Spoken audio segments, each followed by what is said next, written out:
I'm Claudette Montana Pattison with FanNation Now, joined by Chad Jensen, publisher of Mile High Huddle. And Chad, the Denver Broncos have signed John Brown, a veteran in the NFL.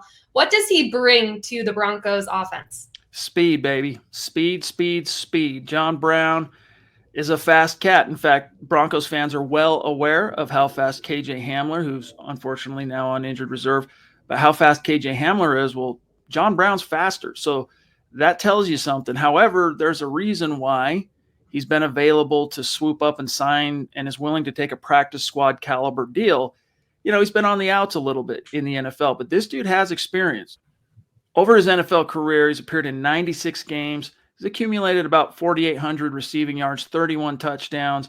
Really, what he brings to the table for the Broncos is a plausible, viable deep threat, right, that forces defenses to at least entertain the possibility that Teddy Bridgewater might throw it beyond the sticks, right? And, the Broncos signed David Moore a couple of weeks back after the injury to KJ Hamler. He played in both games since he's been a Bronco, did Moore. Not really able. I mean, it hasn't been enough time to really, blame the dude that much. But he and Teddy Bridgewater have just not really been able to get on the same page yet.